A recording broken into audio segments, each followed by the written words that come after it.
हर रोज एक नई कहानी देखने के लिए चैनल को सब्सक्राइब करें और बेल आइकन दबाना ना भूलें। एक दिन अंकिता अपनी सहेली के साथ बाजार गई होती है।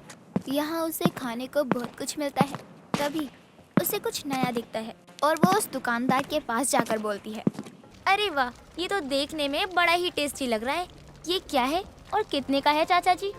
चाचा जी की बच्ची, यहाँ से चल, मैं तुझे फिर कभी खिला दूंगी। खाने की चीज अगर एक बार तेरी नजरों में आ गई तो बस वो खा कर ही रहेगी। मुझे ये सब मत बता कि क्या है और क्या नहीं। मुझे बाहर का खाना बहुत पसंद है। वैसे भी मैंने आज तक ये खाया नहीं है। आखिर है क्या वो? वो तो बेडमी पूरी है, बहुत टेस्टी होती है। कभी खिलाती हूँ तुझे। अगर एक बार तूने चख लिया ना, बस तू बार बार वही खाना पसंद करेगी। पागल नहीं हूँ कि एक चीज को बार बार खाया करूँ। वैसे भी अगर ये बेडमी पूरी आज खाई तो कोई अनर्थ हो जाएगा क्या? नहीं तो अनर्थ क्यों होगा? वैसे भी बेडमी पूरी ही तो है। तो फिर मुझे खाने क्यों नहीं दिया, जबकि मैं खाने ही वाली थी? कमाल करती है तू भी, कभी कभी बेकार में मुझे डरा ही देती है। अंकिता और पूजा दोनों मिलकर उसी बूढ़े दादा के पास से बेडमी पूरी खरीद कर खाती हैं। तभी अंकिता चटकारे लेते हुए बोलती है, वाह चाचा जी, क्या बेडमी पूरी बनाए हो, मजा ही आ गया खाकर। अगर आज मैंने नहीं खाया होता ना, तो कसम से मैं शायद दोबारा कभी खा नहीं पाती है। हाँ, अब खा लिया ना तो अब घर चले।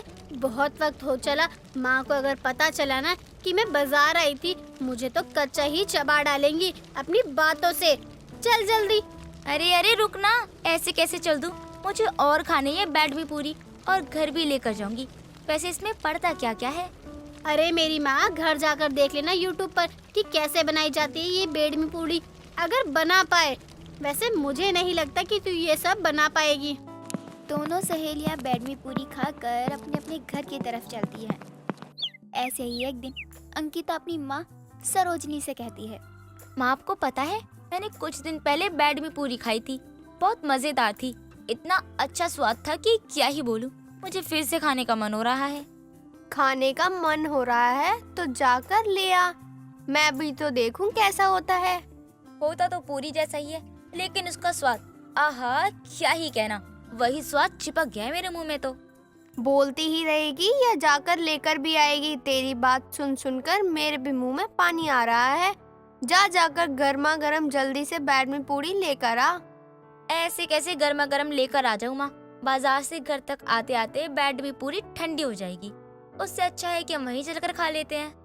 नहीं, तेरे बाबा कभी भी घर आ सकते हैं। इस वक्त मैं कहीं नहीं जाऊंगी। ऐसा कर, आज तू रहने दे, कल चलते हैं।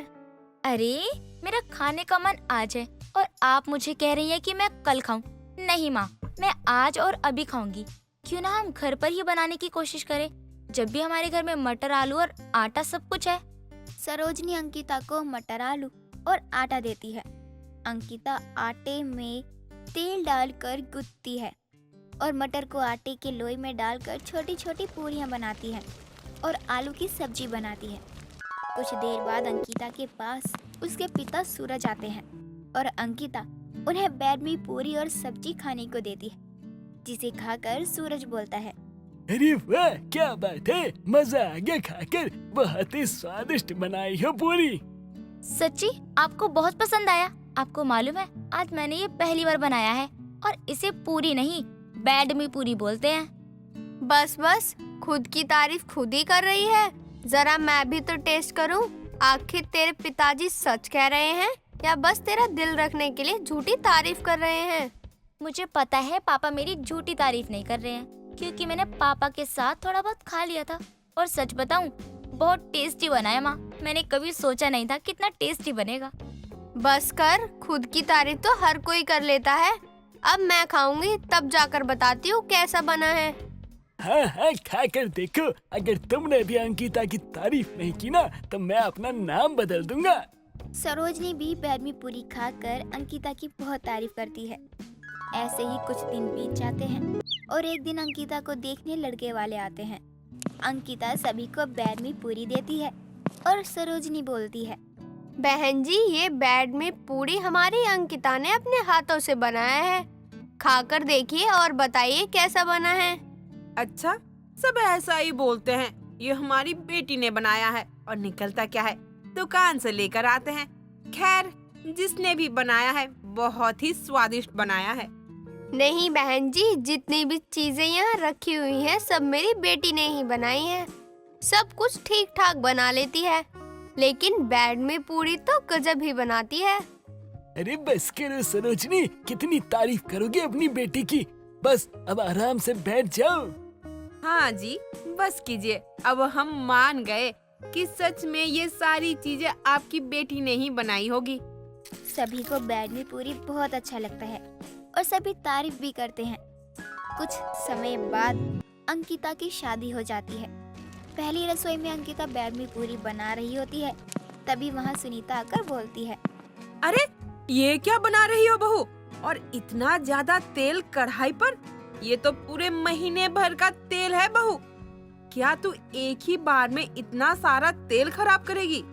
माँ जी, ये तेल खराब नहीं होगा। जब भी हम खाना बनाया करेंगे तब हम इसी तेल से खाना बना लिया करेंगे। अब हम बासी तेल से खाना बनाया करेंगे क्या? ना, मुझे तो नहीं होगा बासी तेल में खाना बनाना। और तुझे पता है, रखे हुए तेल को खाने से तबीयत खराब हो जाती है। माँ जी, वैसे भी ये इतना ज्यादा तेल नहीं है, इसको खत्म होने में वक्त लग जाएगा। मैं हर रोज यही इस्तेमाल किया करूँगी। मतलब तो यही हुआ ना कि तू हम लोगों को बासी तेल में खाना बनाकर ही खिलाएगी।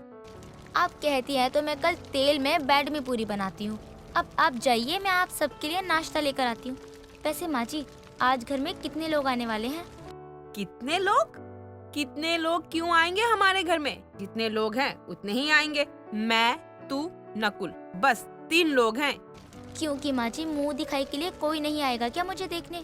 हमारे वहाँ तो बहुत भीड़ लगी होती है नई दुल्हन का मुँह देखने के लिए। नहीं बहू, यहाँ कोई नहीं आता, बस अपने रिश्तेदार ही आते हैं।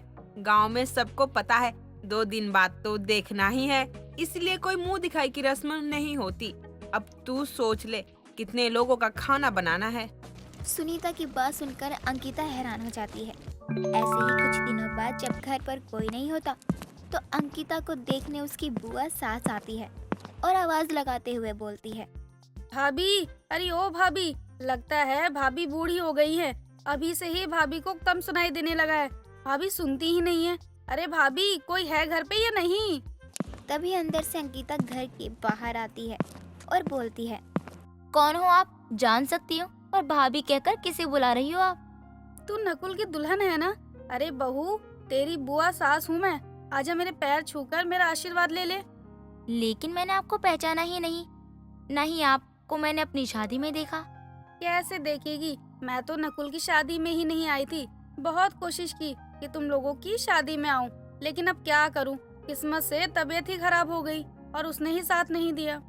आइए बुआ जी, घर पर कोई नहीं है। माँ जी भी अभी कुछ काम से बाहर गई हैं। आप बैठिए, मैं आपके लिए कुछ खाने की चीज बना कर लेकर आती हूँ। अरे कोई जरूरत नहीं है बहू, तू बस मेरे साथ बैठ और हम बातें करें। देखूं तो कि नकुल की बीवी कितना बोलती है। बुआ जी, बस आप कुछ देर बैठिए, मैं अभी कुछ बना कर लेकर आती हूँ। बस 5 मिनट, अभी गई और अभी आई। वैसे भी अगर मैंने आपको कुछ भी नहीं खिलाया ना तो माँ जी मुझे बहुत डांटेंगी। अंकिता किचन में जाकर बैड में पूरी की चाट बना रही होती है। तभी सुनीता घर आती है और अपनी ननद कुंती से बैठकर बातें करने लगती है। तभी अंकिता अपनी बुआ सास के लिए बैड में चाट लेकर आती है और तभी सुनीता बोलती है, क्या बात है, मेरी बेड में पूरी खाने वाली बहू आज क्या नया बना कर लाई है? माँ जी, आज मैं बैड में ही लेकर आई हूँ, लेकिन कुछ नए अंदाज में, जिसे आप भी खाएंगे ना तो आपको भी बहुत अच्छा लगेगा। ऐसा क्या बनाई है, दिखा मुझे भी। और हाँ, तेरी बुआ को बेड में पूरी खिलाई या नहीं? माँ जी, बैड में पूरी भी लेकर आई हूँ और साथ में उसकी बैड में पूरी का चाट बना कर लाई हूँ, खाकर देखिए आप। अंकिता का बनाया हुआ बैड में चाट सुनीता और कुंती को बहुत पसंद आता है।